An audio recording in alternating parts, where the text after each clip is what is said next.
nadie que me detenga. Con mi escudo y mi espada, yo camino sin reserva. Valientes de pie, con la luz de nuestro Rey, nunca solos en la batalla. Jesús siempre da la talla. Isaías. Ustedes, es una bendición, un honor poder compartir la palabra. Hemos orado hoy porque Dios nos acompañe en este viaje de estudio bíblico. Era el año 97 aproximadamente, cuando tenía la oportunidad de poder ser parte de un ministerio carcelario en la ciudad de Saltillo. Cada sábado, de 3 a 4 de la tarde o de 2 a 4 de la tarde íbamos a los reclusorios. Eran varios jóvenes, eran algunos músicos, algunos hermanos predicadores, y cada sábado íbamos y llevábamos una reunión, llevábamos alimento, llevábamos artículos de limpieza personal, y nuestra intención era poder compartir el amor del Señor. En mi adolescencia no entendía muy bien lo que estaba pasando allí, pero me acuerdo mucho de que dentro de ese grupo estaban algunos jóvenes que ahora son actuales pastores en Saltillo. Estaba nuestra hermana doctora Rosa Salazar también colaborando en ese ministerio, y otros más hermanos que sin duda esa parte de la historia quedó grabada para nuestro corazón. Nosotros sabíamos la hora de entrada a esa cárcel y sabíamos la hora de salida. Y con las 2 horas suficientes que estábamos ahí, eran necesarias o suficientes para darnos cuenta de lo que se respiraba allá adentro. Se respiraba tristeza, se respiraba soledad, porque muchas personas, una vez que entraban a un reclusorio, su familia nunca más quería saber de ellos o de ellas, y pasaban años.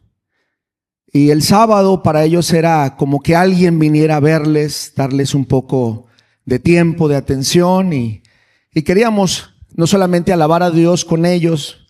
Me acuerdo que era un canto que les encantaba a los reclusos y reclusas: Cristo rompe las cadenas. Y era un canto que los trasladaba hasta el interior de su corazón, sabiendo que solo Cristo podía liberarlos realmente en su corazón. ¿Qué se veía muy seguido ahí? Cuando de repente en un culto encontrábamos a una persona, hombre o mujer, llorando desconsoladamente. Y no era que el canto o la predicación haya impactado su vida, sino todos decían: es que ya le dio el carcelazo. El carcelazo era que escuchaban su sentencia. Mucha gente podía pasar ahí meses o años y no les decían cuánto tiempo iban a estar ahí. ¿Por qué? Porque había procesos legales, porque estaban diciendo: todavía está defendiéndome mi abogado y espero que rápido me salga. Pero un día vienen por ellos, los llevan al juicio y entonces se determina. Todos los cargos son ciertos. Y la determinación del juez es 15 años, 20 años, 30 años, y gente que ya estaba determinada a pasar prácticamente por su edad y por sus condiciones de vida y salud el resto de su vida ahí adentro, hermanos, en unas celdas tan pequeñas. El carcelazo era una cubeta de agua fría ante una realidad que aparentemente y humanamente no iba a cambiar. Y entonces en el medio del culto y al final del culto decían: ya nunca voy a poder salir de estas paredes. O decían: yo tengo tanta edad y ¿sabe qué? Hasta que no cumpla tantos años, 20 años después, voy a salir. Yo no sé si mi familia me quiera recibir. Yo no sé qué va a pasar. Voy a encontrarme con una historia completamente diferente. Y era estar con ellos y consolarles y no saber mucho más que decirles, sino que íbamos a estar orando por ellos. En alguna ocasión alguien decía: hermano, no puede ser, de Dios de manera milagrosa me redujeron mi sentencia y me dicen que por buena conducta me redujeron tantos años y voy a salir en tanto tiempo. Y eran esas las historias, cada sábado, y nosotros nos salíamos con el corazón un poco contrito, triste, diciendo: qué vidas. Otra de las cosas que veíamos eran las condiciones de vida. Estamos hablando del siglo XX, no el XXI, el siglo XX, pero eran espacios insalubres, comida no tan agradable, condiciones de vida completamente deplorables. Quiero hablarte de un preso esta tarde, el cual no le dan un carcelazo por una cantidad de años, sino le dicen que tiene la pena capital, o sea, que está con una sentencia que es la muerte. Y que desde esa realidad, no estoy hablando de una cárcel del siglo XX, estoy hablando de una cárcel del siglo I, en un lugar olvidado dentro de Roma, en un lugar donde realmente las condiciones son completamente insalubres, donde ya le dijeron que ya no va a volver a salir de ese lugar, donde está esperando para salir y que lo ejecuten, como en aquel tiempo muchas personas eran ejecutadas. Y en medio de eso, esta persona toma dos decisiones: vivir triste, desesperanzado, vivir renegando, porque su delito ha sido predicar el evangelio de Cristo. No asesinó a nadie, no robó, no hizo otra cosa más que predicar a un Cristo suficiente. Y por ello está en esa cárcel. Y por ello está dispuesto a morir. Y en lugar de estar ahí lamentándose en un calabozo sin luz, en lo profundo, enfermo, decide escribir una carta y animar a otros, a una iglesia que ni siquiera conoce, una iglesia a la cual nunca ha visitado, una iglesia de la cual le han dicho algunas cosas y prefiere, en lugar de lamentar su realidad, tomar una pluma y escribir con amor. Y a lo largo de estas semanas vamos a estudiar esta carta escrita desde una cárcel, desde un corazón con un contentamiento y una esperanza a pesar de estar en las condiciones más complicadas. Y me refiero a la carta de los Colosenses, escrita por el apóstol Pablo, ya condenado a muerte. Y no solamente le escribe a esa iglesia, sino le escribe a otras más, animando a otros. Pablo escribe a los colosenses desde la prisión, no está desanimado ni frustrado, al contrario, está lleno de gozo y gratitud. ¿Por qué? Porque ha oído que los creyentes de Colosas están firmes en su fe, están animados. Y en lugar de que sea él animado por la iglesia de Colosas, él está animando a otros. ¿Cómo es posible que una persona en las condiciones en las que vive el apóstol Pablo tenga la entereza, la capacidad y la fuerza para poder animar a otros? Sí es posible cuando uno se aferra a Cristo, cuando Cristo es todo lo que tienes, cuando Cristo es todo lo que necesitas, cuando Cristo es el que te da el sustento y te da todo lo que en ese momento tu corazón anhela.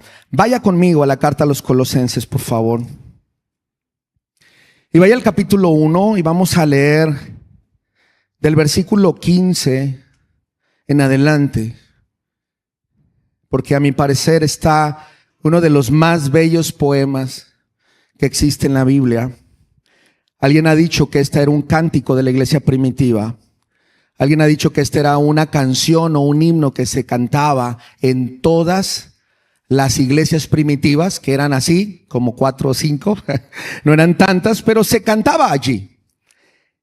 Y si Pablo está escribiendo un himno, está diciéndoles a través de la carta que él tiene gozo, les está diciendo: yo recuerdo este canto junto con ustedes.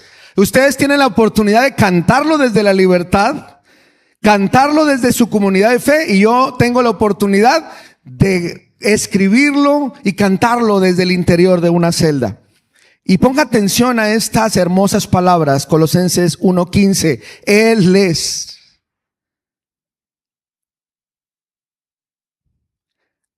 la imagen del Dios invisible, el primogénito de toda creación, porque en Él fueron creadas todas las cosas, las que hay en los cielos, en la tierra, visibles e invisibles, sean tronos, sean dominios, sean principados, sean potestades. Todo fue creado por Él. ¿Y qué, hermanos? Y para Él. Él es antes de todas las cosas, y todas las cosas por Él subsisten. Él es la cabeza del cuerpo, que es la iglesia. El que es el principio, el primogénito de los muertos, para que todo tenga la preeminencia, por cuanto agradó al Padre que en Él habitase toda plenitud, y por medio de Él reconciliar consigo todas las cosas, así las que están en la tierra como las que están en el cielo, haciendo la paz mediante la sangre de su cruz. Yo espero que en estas semanas, si hay algo que tengamos que reconciliar, Dios nos ayude a hacerlo. Si tuviéramos que reconciliar el cielo con la tierra, o sea, nuestro corazón con Dios, sea la oportunidad de hacerlo. Si tuviéramos que reconciliarnos entre nosotros, la tierra con la tierra, o sea, sea usted con algún ser querido, lo hagamos. Es tan profundo estas palabras. Imagínese dónde fueron escritas, que yo creo que simbran nuestro corazón. Alguien lo escribió como dijo que es el poema cristológico más profundo de las Escrituras. Cristo como imagen, como creador, como redentor, como el centro de todo lo que existe, como el himno sobre Jesús más elevado que existe registrado en el Nuevo Testamento. Jesús, imagen de Dios y primogénito. Él es la imagen del Dios invisible. Si queremos conocer a Dios, solamente tenemos que conocer ¿a quién, hermanos? A Cristo. Él es primogénito de toda la creación. Aquí Pablo nos dice que Jesús no fue creado. Jesús no es una creación. Cuando lo llama como primogénito en el sentido de supremacía, autoridad, no es de origen. En el mundo hebreo, el primogénito era el heredero de absolutamente todo. Era el que estaba encima de todo. Era la posición más alta. Y así lo está presentando el apóstol Pablo. Jesús es el soberano de toda la creación. Es el creador y es el sustentador de todo cuanto existe. Y eso nos va a enseñar la palabra en todas estas semanas. Lo único que necesitas en tu vida es a Cristo. Porque en Él fueron creadas todas las cosas, tronos, dominios, principados, potestades. Todo fue hecho por Él y para Él. No escapa autoridad alguna, ni siquiera para su contexto, ni el imperio romano, ni los ídolos griegos, ni los demonios. Cristo está por encima de todos, hermanos. Y en este tiempo, Cristo sigue estando por encima de todo y de todos. ¿Cuántos decimos amén, hermanos? Así que yo quisiera que esta serie nos hiciera más cristológicos, nos hiciera más cristocéntricos, nos hiciera más amantes de nuestro Señor Jesucristo.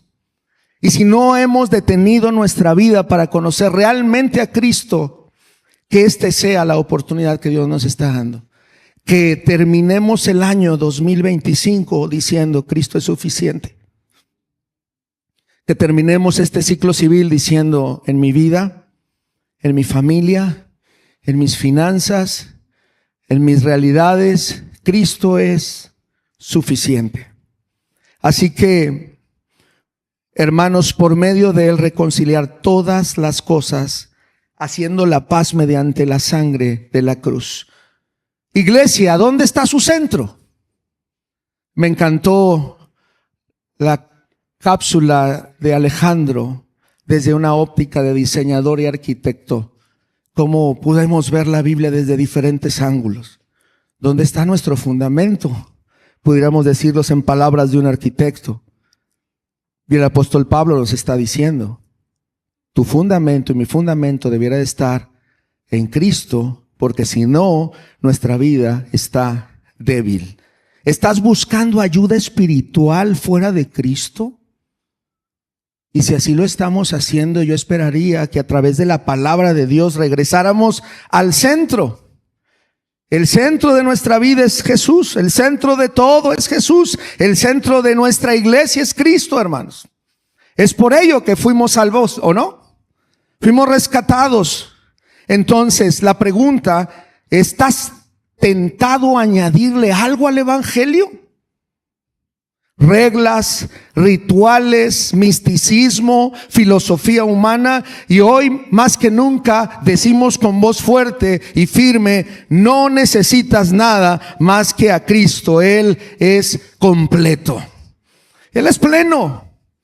Y entonces ustedes y yo, hermanos, vamos a ser sólidos si volvemos a la base. Hoy iniciamos un nuevo viaje en la carta de Colosenses. Si Lucas nos mostró que Cristo nos da libertad, Colosenses nos va a mostrar Cristo es suficiente para sostenernos en esa libertad. Cristo es suficiente para llenarnos de plenitud. Cristo es suficiente para permanecer. Lucas nos narró la vida histórica de Cristo. Pablo nos enseña la doctrina eterna de Cristo. Nos va a dar sustento. Así que quiero decirle algo. El autor del libro que acabamos de concluir la semana pasada y el autor del libro que vamos a empezar esta ocasión, este sábado, se conocían. Eran amigos. Solamente había 2 o 3 maneras de entrar a una cárcel y subirse a un barco en el tiempo del apóstol Pablo. Cuando un prisionero estaba condenado y subía a un barco para ser trasladado de un lugar a otro, la única manera de que subiera otra persona es decir, bueno, entre mis propiedades está tal esclavo, porque en aquel tiempo los esclavos eran considerados objetos. Así que varios debieron haber subido con Pablo, declarándose más que hermanos en Cristo sus esclavos. Y la otra manera de entrar a una cárcel y subirse a un barco de traslado de un lugar a otro era declararse médico. ¿Le suena algo? Así que muy probablemente quien tuvo acceso al calabozo de Pablo fue un médico. Y me estoy refiriendo al que escribió Lucas, al que escribió Hechos, al doctor Amado. Entonces mucho nos va a hacer clic a lo largo de estas semanas, porque el pensamiento bíblico y teológico pareciera ser conciliar. ¿Cómo no, hermanos? Un enfermo, preso, escribiendo, ya de edad, estoy hablando de más de los 55 años, jovenazos, ¿verdad, hermanos? Bueno, pues para el tiempo del apóstol Pablo, donde el promedio de vida era mucho menos, era una persona, y después de tantos azotes y tantas cosas, Pablo necesitaba atención y llegaba allí el médico Amado. Así que el lugar no limita la bendición, y entonces vamos a poder percibir esto. ¿Cuál es el contexto de esta ciudad? La ubicación de Colosas es una ciudad pequeña en Asia Menor, hoy es Turquía, en el valle del río Lico, cerca de la Odisea. El nombre viene de Colosas o coloso grande, imponente. Había ahí una estatua inmensa. Irónicamente, en los tiempos de Pablo ya no existía, ya era una ciudad en decadencia. Hoy, hermanos, ya no existe la ciudad. Hoy solo quedan ruinas cerca de la actual Onás, Turquía, una ciudad olvidada a la cual se le dedicó una carta.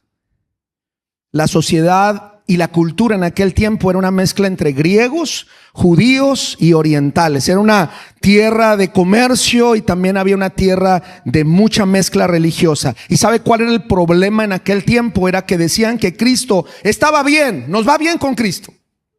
Está muy bonito esto del cristianismo. Está bien, hay que ir al culto. Sí, qué padre, qué bien. No decían que padre en aquel tiempo, pero lo estoy contextualizando, ¿ok? ¡Qué bien! Pero había que añadir, aparte del Cristo, filosofía griega. Había que añadirle, aparte de Cristo, legalismo judío. Aparte de Cristo y todo lo que implica, había que agregarle un misticismo para que como que nos capture. Había que agregarle, aparte del cristianismo, ascetismo. O sea, se maltrata al cuerpo. Deja de comer. No descanses. No comas carne asada. Para un regio eso es pecado, hermano. Entonces imagínense cómo le van sumando y sumando y sumando. Y entonces dice, solamente así, entonces tú puedes seguir a Cristo. Y el tema central de toda esta serie que vamos viendo, Cristo es suficiente, es Cristo es todo en todos. Cristo es todo en la creación, Cristo es todo en la redención, Cristo es todo en la vida cristiana, Cristo es todo en la iglesia y en esta iglesia. Amén. Amén. Aquí el centro no es el pastor David. Aquí el centro no son los líderes. En esta congregación el centro no son los ancianos. En este lugar el centro no son los niños. No son los colaboradores del pastor. En esta iglesia el centro es Cristo, hermanos. Y tendríamos que migrar esta manera de pensar a nuestras casas. ¿Quién es el centro?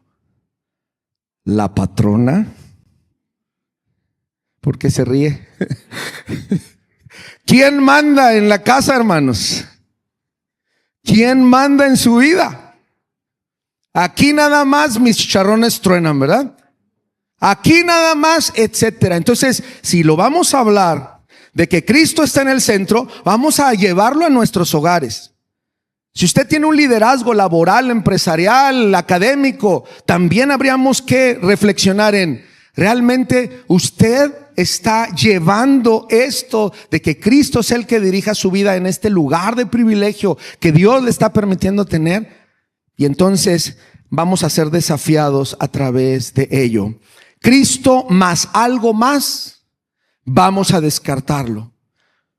Cristo es suficiente, Cristo basta, Cristo llena, Cristo salva, Cristo sostiene, Cristo sana. Y solo Cristo, hermanos, debiéramos de depender solo de Él. Recuerdo mucho, estando en Estados Unidos, que un hermano andaba batallando con su salud y entonces estábamos orando por él y tenía colgado en su camioneta una patita de esas de conejo, ¿verdad? Y pedía para que la bendición estuviera con él, pero decía, bueno, mire, esta yo la traigo aquí, pues por si acaso, ¿verdad? Para ayudar un poquito, ¿verdad? Yo sé que confío en Dios, yo soy cristiano, pero me la regalaron. Y pues aquí la traigo, a lo mejor y así le doy una ayudadita a Dios. Ahora resulta que Dios necesita una ayudadita, ¿verdad? Y entonces, hermanos, cuando no estamos centrados adecuadamente en la palabra, empezamos a añadir a nuestra fe situaciones que realmente no tienen sentido de ser. Así que, amada iglesia, los próximos meses vamos a estar viendo esto. Vea conmigo así a grandes rasgos el capítulo 1, ahí ya lo tiene enfrente. En el capítulo 1 vamos a ver que Cristo es supremo sobre todo. Señor de la creación, Señor de la iglesia, Señor de la redención. Dele la vuelta a la página. Capítulo 2, Cristo es suficiente sobre las mentiras. ¿Conoce gente mentirosa? ¿Por qué no dice nada? ¿Conocemos gente que no dice la verdad? El tema es que todos tenemos a nuestro alrededor, si no es que nosotros mismos, algo que no es verdadero. Y si no es verdadero, hermanos, no debería ser aceptado. Bueno, el capítulo 2, y yo no sé quién de nuestros predicadores o predicadoras les va a tocar el capítulo 2, vamos a ver que nada humano se añade a lo que ya hizo Jesús. Amén. Nada humano le puede usted sumar a lo que ya Cristo Jesús hizo en la cruz del Calvario. Absolutamente nada. Y vamos a ser desafiados en esto. Lo que hacemos en el ministerio, en nuestra casa, en nuestra iglesia, en todos lados, lo hacemos como respuesta del amor que Dios ha dado a nosotros. Como respuesta de su favor, como respuesta de su gracia. Pero no hacemos para ganarnos el favor de Dios, hermanos. La gracia, como en su original es gratis, pero no barata, porque le costó a Cristo. A usted y a mí no nos costó, le costó a Cristo. Entonces hoy tendríamos que reflexionar en esto. Dele la vuelta o ahí está, capítulo 3. Cristo es la vida del creyente. Cristo nos transforma, Cristo nos santifica, Cristo nos une, Cristo está entre nosotros. Todo el capítulo 3 de eso se va a tratar. Y yo quiero dejarle una tarea y espero, a lo mejor algunos de ustedes ya la hicieron y qué bueno, y los felicito de antemano. Pero yo creo que para el término de esta reflexión, varias veces al menos habremos de haber leído Colosenses. Son solamente, ¿cuántos capítulos, hermanos? 4, a diferencia de los 24 de Lucas. Entonces va a ser más breve nuestra serie. Vaya al capítulo 4. Capítulo 4. Cristo es el Señor de la misión. ¿No le parece singular que Lucas termina enviando a la misión a los discípulos? Y el apóstol Pablo, después de hablarle a la iglesia en Colosas, termina ahora enviándolos a que hagan un reflejo y un cambio en su entorno. Y bueno, nos envía como testigos de su suficiencia, diciéndole a otros que no necesitan nada más en su vida más que Cristo esté allí. Así que, hermanos, tengamos esa expectativa y yo deseo de todo corazón que seamos una iglesia más firme en la palabra, más madura en la fe y más centrada en Cristo. Así que, ¿cuántos aceptan el reto, hermanos, el día de hoy? ¿Sí? Así que yo quiero invitarle que al menos de aquí a la próxima semana usted haya leído todo la carta, la epístola de Colosenses. Y si usted dice, no tengo tiempo, mire, abre una aplicación y la escucha, la carta, los 4 capítulos. Ponle YouTube, ahí póngale Colosenses y en YouTube se lo dicen, se lo redactan, todo lo que usted quiera, hermanos. Así que no hay excusa. Aceptamos el reto. ¿Cuántos aceptan el reto, hermanos? De o leer o escuchar toda la carta Colosenses para la próxima semana. Quiero ver manos levantadas. ¿Sí, hermanos? No saben, pero ya les tomamos una foto. Y entonces la próxima semana vamos a tener examen. Muy bien, Cristo basta. ¿Cómo vencemos la tentación de Cristo y algo más? Queremos reconocer, hermanos, que en la enseñanza que en esta iglesia se haga y desde este púlpito podamos siempre ser muy honestos con la palabra, donde la palabra desde la primera pasta hasta la última pasta habla de Cristo. El Antiguo Testamento solamente es la sombra, pero todo se cumple en el Nuevo Testamento y cómo brilla. Literalmente cuando Cristo muere dice que se rasga, ¿qué, hermanos? De arriba hacia abajo. El velo y como si el telón de un teatro, ¿verdad? Se abriera y entonces todos decimos, ahora entiendo. Entonces la Pascua era Él, sí. Ahora entiendo. Entonces el Cordero era Él, sí. Ahora entiendo que con que cubrieron a Adán y Eva, que aquellas pieles, hubo un sacrificio, era Él, sí. Y entonces decimos, sí, amén, ¿verdad? Y eso tiene que tener este cumplimiento en Cristo. Entonces, nos va a dar una tentación, o más bien nos va a librar de la tentación, va a ser el antídoto Colosenses ante esto que estamos viendo. Yo solamente quisiera ver algunas tentaciones de pensamiento filosóficas o de herejías que en este tiempo estamos viendo. Número 1 es el relativismo. La carta a los Colosenses nos va a ayudar contra el relativismo. ¿Qué es el relativismo? No existe una verdad absoluta. Hoy vamos a la escuela y nos dicen, no hay una verdad. Más bien, tú tienes tu verdad, yo tengo mi verdad y esa es la verdad. Cada quien tiene su verdad. Porque se supone que cada quien, desde el ángulo y desde el lente que lo mira, puede tener su realidad. ¿Qué enseña el relativismo moderno? Dice que la verdad depende de cada persona o depende de cada cultura y que no hay un estándar fijo. que cada quien define lo que es bueno y es malo. Lo que para el hermano Rogelio es bueno no significa que tenga que ser bueno para mí. Lo que para mi hermana Coquis es malo no significa que tenga que ser malo para mí. Ese es relativismo. ¿Cómo responde Colosenses ante eso? Pablo afirma que toda la verdad está en Cristo. Y que cualquier enseñanza que no lo tenga como centro está vacía. Colosenses 2:3 dice: en Cristo están escondidos todos los tesoros de la sabiduría y del conocimiento. Cuando el mundo, jóvenes, iglesia en general nos diga, cada quien tiene su verdad, usted y yo como creyentes en Cristo debiéramos de decir, mi verdad tiene nombre y se llama Cristo. Y lo que Él haga, eso es lo que yo tengo que hacer. Por eso me llamo, ¿qué, hermanos? Cristiano. ¿Me explico? No existe algo como tal de un cristiano con un relativismo, porque entonces no pueden coincidir las dos cosas, hermanos. Segundo, el secularismo. Dios no es necesario en tu vida. Tú te la puedes pasar muy bien. No necesitas a Dios.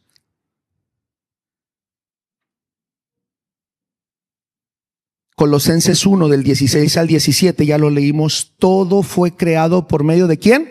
De Él y para Él y en Él.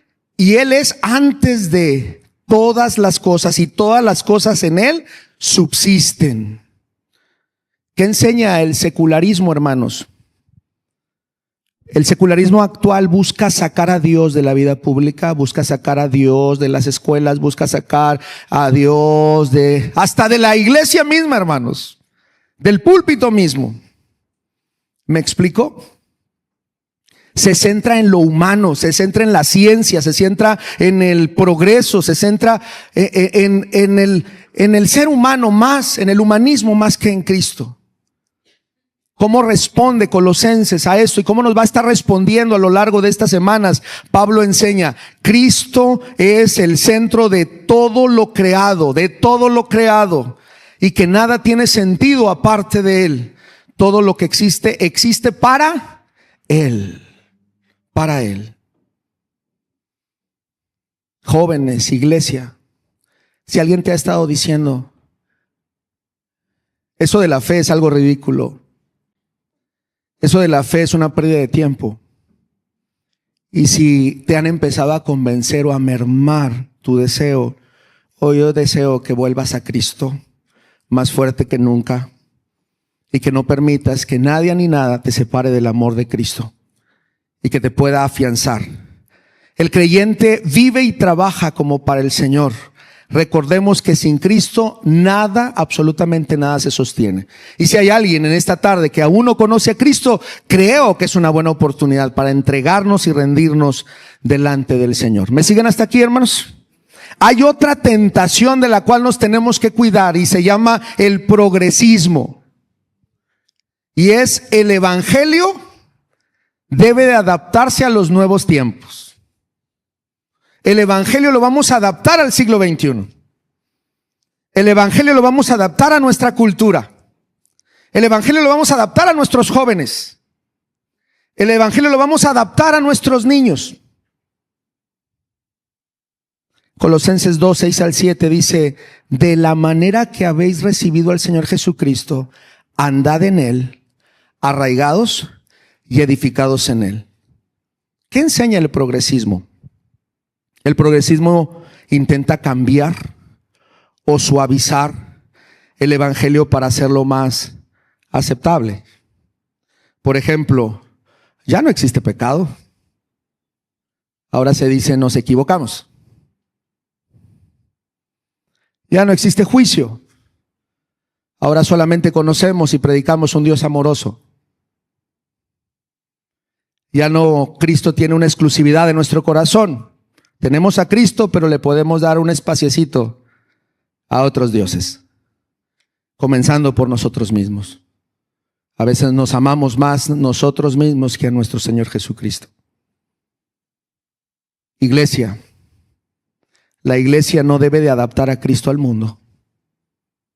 Y si alguno de nosotros hemos intentado bajar el estándar del evangelio, yo deseo que esta carta contundente, desde alguien que está dando su propia vida, Cristo y aparte el apóstol Pablo, y desde donde la está escribiendo, nos haga reflexionar en que la iglesia no debe de adaptar a Cristo al mundo, sino transformar el mundo con Cristo. Amén.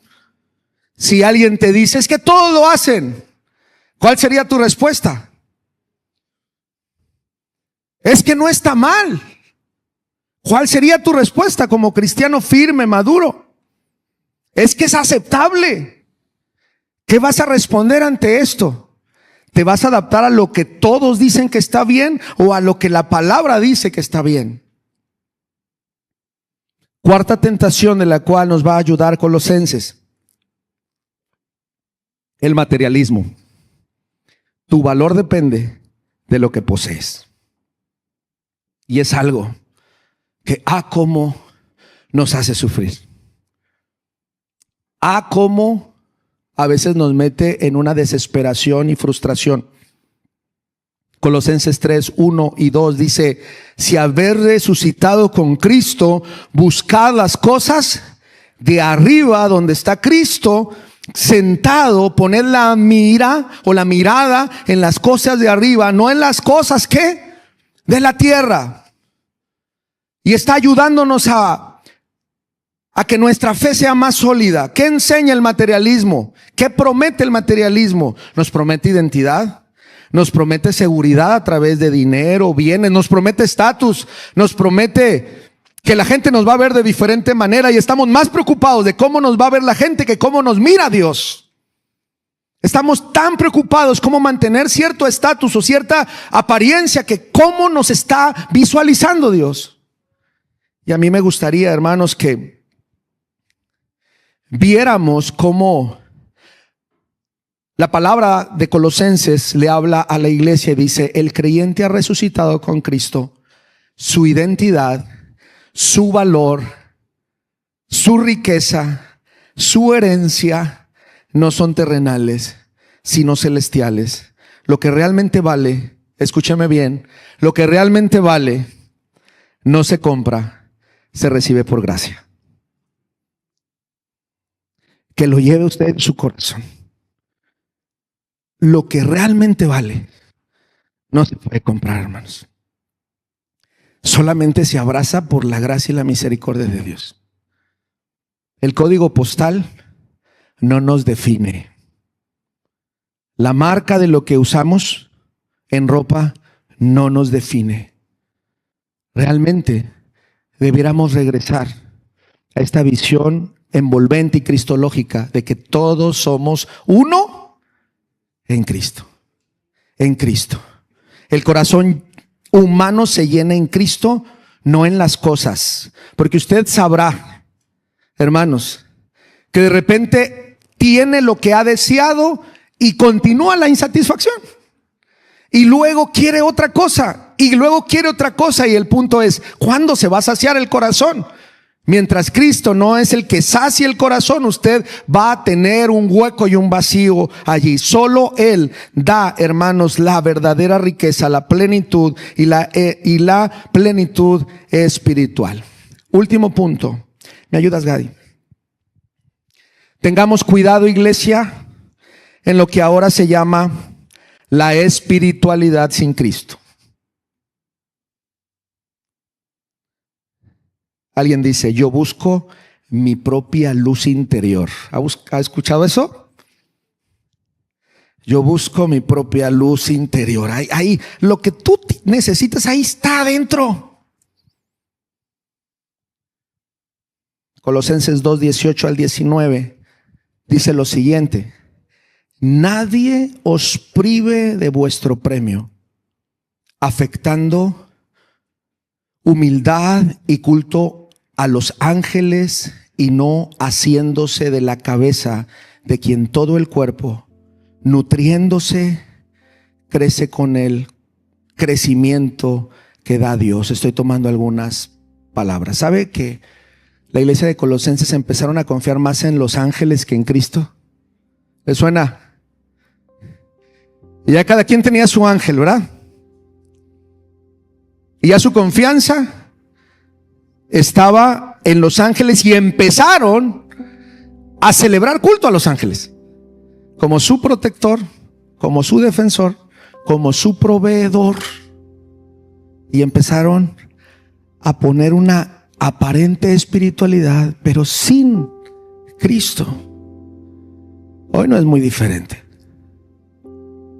Hoy podemos poner nuestra espiritualidad en unos cuarzos, en unas posiciones de yoga.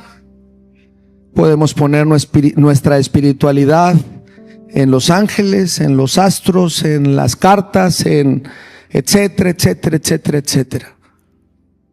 Y en lo que venga, hermanos. ¿Qué enseña la espiritualidad sin Cristo? En la actualidad, muchas corrientes espirituales hablan de energías, de universo conspirando a tu favor. ¿Has escuchado eso? No, todo se alineó.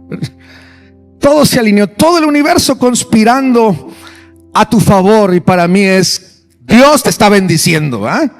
Es Cristo en tu vida que te está respaldando, y la bendición más grande ya la tienes, es la salvación en Cristo, en la cruz del Calvario. Qué buena vibra tiene el pastor, ¿eh? Y ahora ya es nuestro lenguaje. El problema, hermanos, es que empezamos a adoptar ese lenguaje. Y yo creo que tendríamos que hacer una buena reflexión en este cierre de año. Es que yo necesito paz interior. Me voy a ir al campo y voy a abrazar un árbol. Ya estoy bien abrazado de un árbol, ¿verdad? Cuando a quien tenemos que abrazar con todas nuestras fuerzas es a nuestro Señor Jesucristo. Él fue, hermanos, el que fue a la cruz por nosotros. Y no descalifico las bondades de la naturaleza, son bellas. San Antonio de las Salazares, ¿no está bonito, hermano? No estoy diciendo lo contrario, estoy diciendo es que cada cosa en su lugar y Cristo al centro. Amén, hermanos. Es eso. Hacia allá vamos. La paz interior sin reconocer a Cristo. ¿Cómo responde Colosenses? Pablo advierte contra toda espiritualidad que no se aferre a la cabeza, a Cristo.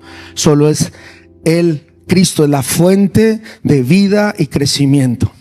Iglesia, la verdadera espiritualidad, escuche bien esto, la verdadera espiritualidad no es buscar dentro de uno mismo. No es buscar allá en lo silencioso. La verdadera espiritualidad es permanecer unido a Cristo, quien es la cabeza, quien es el todo y sobre todo. Hoy confesamos juntos que se note esta semana y toda la vida que somos de Cristo, hermanos. Que Cristo es todo, que Cristo es suficiente, que Cristo es nuestro todo. Y como conclusión, Colosas desapareció como ciudad. La iglesia ya no está. Nos deja buenas aplicaciones. Poner la confianza en donde no debe nos deja completamente vulnerables. Pero la carta de los Colosenses que usted y yo tenemos en nuestras manos sigue viva. ¿Por qué? Porque el mensaje que contiene es eterno, hermanos. Porque el mensaje que tiene habla de Cristo. Cristo suficiente, Cristo llena, Cristo salva, Cristo nos sostiene. Así que, Iglesia Getsemaní, en este nuevo viaje que hoy comenzamos, yo quiero invitarle a que podamos tener el corazón bien abierto y las manos abiertas para nuestro Dios. Y que podamos decir, Cristo es suficiente para tu mente y para tus dudas. Cristo es suficiente para tu familia y para tus relaciones. Cristo es suficiente para tu ministerio y para toda nuestra iglesia. Cristo es suficiente para nuestra eternidad, hermanos. Solamente necesitamos a Cristo para tener una vida eterna y nada más. Y el escritor de esta carta en otros lugares, cierro con 2 versos, dijo: para mí el vivir es Cristo y el morir es ganancia. Ya no vivo yo, mas Cristo vive en mí. Póngase de pie, vamos a orar al Señor.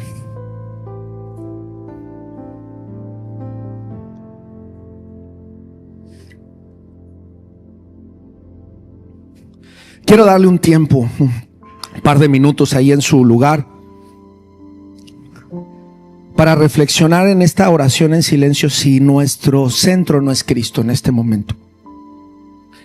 Si nuestro centro somos nosotros mismos y todo gira en torno de nosotros, o si hay alguien que ocupa el centro de nuestra vida, o si estamos tan inquietos que no nos sentimos seguros. Yo quiero invitarte a que tengas un buen cimiento para tu vida, y el único cimiento para tu vida se obtiene poniendo nuestra vida en Cristo. Vamos a orar.